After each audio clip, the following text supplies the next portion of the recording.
Hey guys, welcome back to Much Ado About Nerd Things. My name is Lin, and one of the advantages of living in Australia seems to be we seem to get Marvel movies really early for some reason. So I went and saw Black Widow last night, and I'm here to talk about the after credit scene and all of its impact on the MCU going forward. And yes, a review for Black Widow is incoming. Spoilers, it's pretty good. So subscribe and click that little bell icon to be notified when it drops, yeah? Speaking of subs, I just hit my 100. Special thanks to my 100 subscriber, Heavy Mountains. If you're listening, you get nothing but a crisp mental high five. So get in on the ground floor and like and subscribe for my road to 1,000 subs, guys. Oh, and of course, in case it isn't obvious, spoilers for Black Widow and the end credit scene, okay? Alright, let's get to it.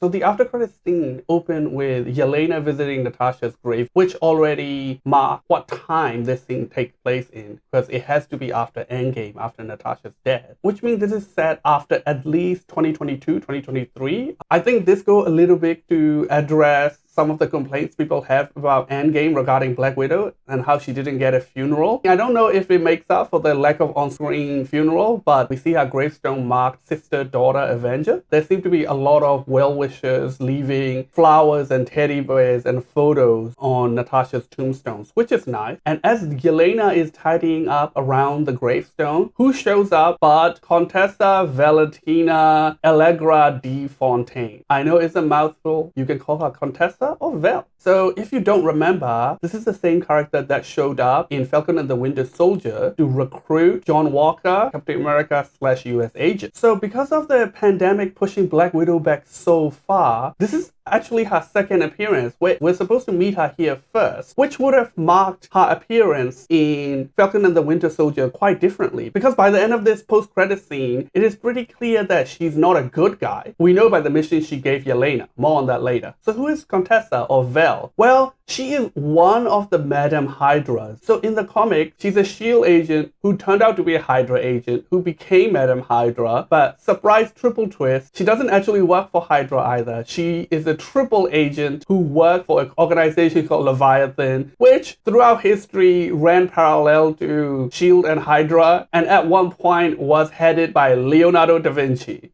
Yes, comics are weird. So we don't know which direction the MCU Val will be going, but she's definitely a morally gray character at best. So what this scene made clear is Yelena has been working for Val, and she has been doing so for a while. Like I said, this scene is set around post-2023 in the Avengers timeline. But most of the movie was set after Civil War, around 2016. In fact, it is set between Civil War and its end credit scene. So it's firmly planted in 2016. There's not much wiggle room there. So that's a good 7 to 8 years Yelena could have been working for Val if she didn't get dusted at the end of Infinity War. And even if she did, she could be working for her for at least 3 years. And their conversation and their familiarity with each other show that they have probably been working together for quite a while. Because Yelena talked to Val very casually, and she said, "You're not supposed to be bothering me on my holiday." And also she asked for a raise, and Val replied likewise in good humor that she would also like a raise, which also implied that they both working for somebody else. Yelena also tells Val that it made her look desperate chasing her down like that on her holiday, which seems to imply that there are probably other agents working for Val as well. And of course, the scene ends with Val giving Yelena the mission she came to give her, which is an assassination mission for which the target is, drumroll please, Hawkeye. And Val, as manipulative as her comic counterpart, frame it as, "I thought you might want to take down the man responsible for your sister's death." Which technically, yeah, correct. But for the audience who've seen Endgame, we know that's not how it works. We know Natasha gladly sacrificed herself for the greater good because she is a hero, an Avenger. And we don't know which way Yelena will fall, but in this scene itself, her reaction seems to suggest that she buys that company line. So the direct implication of this is Yelena's role in the upcoming Hawkeye series. And we know she has been confirmed to appear in that series, and she will be playing the role of a new Black Widow. So the question becomes, will Yelena be a villain in that show? She wouldn't be the main villain because we already know that show is supposed to be an adaptation of Matt Fraction's run on Hawkeye. Natasha Romanoff, Black Widow, does show up and play a minor role in that comic, but her role in the comic can't be replaced by Yelena in the show. And frankly, they couldn't even do it with Natasha because the comic book history between Natasha and Clint is very different from the MCU history between Natasha and Clint. In that book, she's actually one of Clint's exes, which we know Natasha isn't. And Yelena isn't.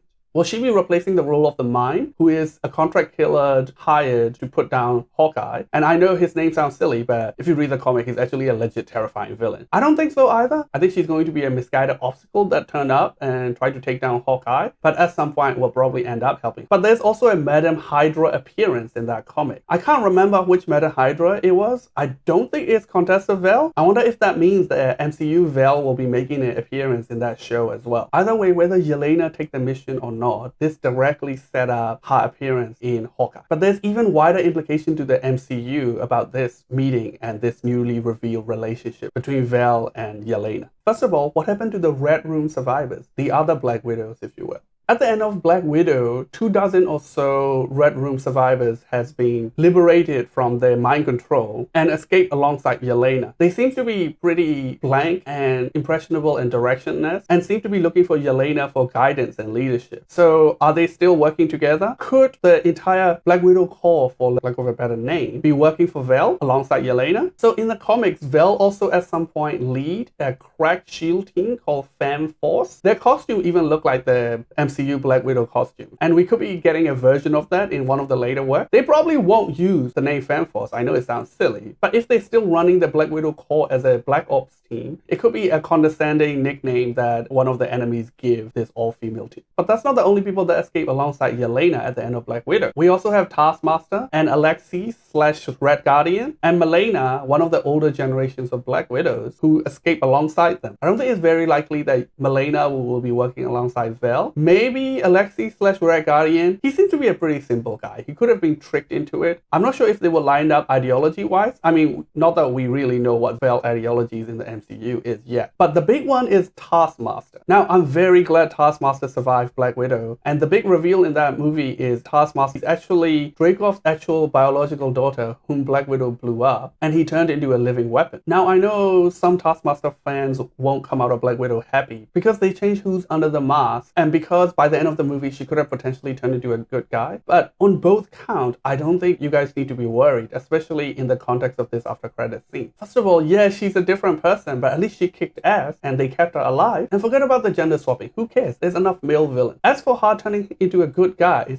was she? All that is she's just being freed from mind control of a twisted man. She's been a trained killer since childhood. We don't know what her moralities are, if she even have any. If anything, she is now in a prime position to become a mercenary that works for someone like Vel, a morally grey person. So I think we'll be getting more Taskmaster going forward. Now, we still have the hanging plot thread of all the brainwashed Black Widows embedded throughout the globe. I don't think that's being dealt with off screen, even though it's a little bit weird that it hasn't been dealt with at all in 8 years. I think that's going to be handled in the sequel to Black Widow, featuring Yelena as the new Black Widow. But beyond that, the bigger implication of Vel's appearance is now this is becoming a pattern. She has recruited 2 dark mirrors of Avengers. She's recruited US agent / John Walker, a dark Captain America, if you will. And now she's recruited the next Black Widow, even though she hasn't been really called that yet. And Yelena, we all know she's going to turn into a good guy eventually, yes. The movie marked her as a person who has goodness deep down inside. In the comics, that's Yelena's arc anyway. She betrayed the Dark Avengers to join the real Avengers. I think this is what the after credits scene is hinting at and steering towards in the MCU. A version of the Thunderbolt or the Dark Avengers, whatever you call it, the concept is the same. Superhero team that is more morally grey or straight up dark, which is a dark mirror of the Avengers. Currently in the MCU, there's already many different dark versions of our heroes seeded throughout, which we could easily see recruited by Vel and whoever Vel is working for. In the Shang-Chi trailer, we just saw Abomination, a dark mirror to Hulk. And at the end of WandaVision, the White Vision is loose somewhere, and someone like Vel could manipulate him into joining a new team like the Dark Avengers or the Thunderbolt. We also got introduced to Agatha, which you can take as a dark version of Scarlet Witch, though I don't know how much of a team player Agatha would be, but she's left alive and there to fill the role if needed. We also have Armor Wars coming up, which will probably introduce us to a couple of villains using Tony Stark tech, so a dark version of Iron Man isn't going to be hard to come by. So there's 2 directions this dark version of the Avengers team could go. The Thunderbolt or the Dark Avengers, which is founded by two different men. The Thunderbolts, predictably founded by Thunderbolt Ross, who make an appearance in Black Widow. We'll come back to him because I think we could rule out the other one, Dark Avengers, founded by Norman Osborn. Well, the reason I think we can rule him out is not because of anything in story. It's simply company right. Unless Marvel and Sony have worked out a secret deal behind closed doors, Norman Osborn is a Spider-Man character and a pretty major one at that, which means Marvel probably can't use it without permission from Sony, unfortunately. Definitely not as a major behind-the-scenes force that could span multiple movies and shows. While Sony and Marvel has a current deal to share Spider-Man rights, we don't know how that deal will shape out beyond Spider-Man 3. Even Spider-Man No Way Home almost didn't happen. The negotiations almost broke down until last minute. So even if Osborn is in Spider-Man Far From Home, without a special deal, I don't think we'll see him in other MCU movies going forward. So Thunderbolt Ross is the person who's most likely behind everything here. He makes an appearance in Black Widow, hunting down Black Widow, and pretty mercilessly. And we also get more information about him from Black Widow when she says that he had a second triple bypass in 2016 after the events of Civil War, which means his health is very poor. But he does make an appearance in Endgame at Tony's funeral, so we know he's still alive. Well, in the comic, Thunderbolt Ross not only gathers the Thunderbolts, but he also becomes Red Hulk at some point. I know we already have a Dark Hulk in the form of Abomination, but hey, why not two? Ross could start experimenting with Gamma to cure his health problems, and that could result in the Red Hulk, him becoming the thing he hates the most, which would be kind of poetic justice. Either way, I think Ross is most likely who Vel is working for. I mean, after Falcon and the Winter Soldier, I would have said she could still be working for Nick Fury, but after giving Yelena an assassination mission for Hawkeye, I think that's been ruled out. Fury and Hawkeye are tight. There is no way Fury would order an assassination on Hawkeye. And at the end of Black Widow, Natasha stayed behind to talk it out with Ross and debrief Ross and make a deal with him about taking down the Red Room and Dracoff, which Ross is supposedly being after all this time. And a few days later, Natasha is still free. I mean, she could have fought her way out, but I think the implication there is she made a deal with Ross. And that could be how Ross find out about Yelena and all the other survivors of Red Room. And of course, Natasha immediately double-crossed him by helping Steve Rogers break the other Avengers out from the raft and going on the run with him until the events of Infinity War. But that could lead to Ross looking for other assets like Yelena and other Black Widow and using Vel to recruit them. Now, knowing Vel's history in the comic and the personality they already shown her in here, we can't assume Vel is loyal to Ross or whomever she's working for.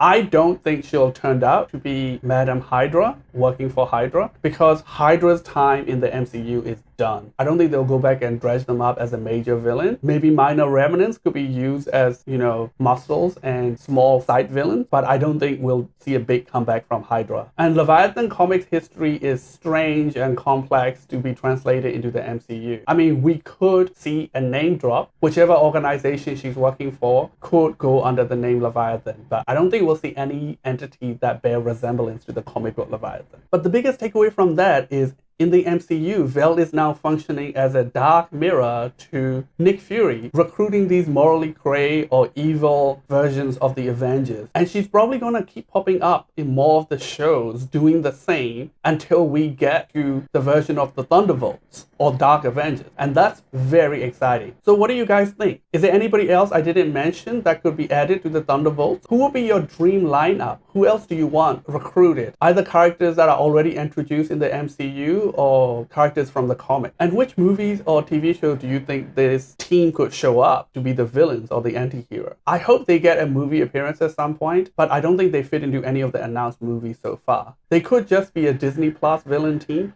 I hope not, because I think some of these characters deserve a big screen team up. Let me know your thoughts in the comment, and as always, like, subscribe, and hit that little bell icon to get more content from me. That's it from me for now.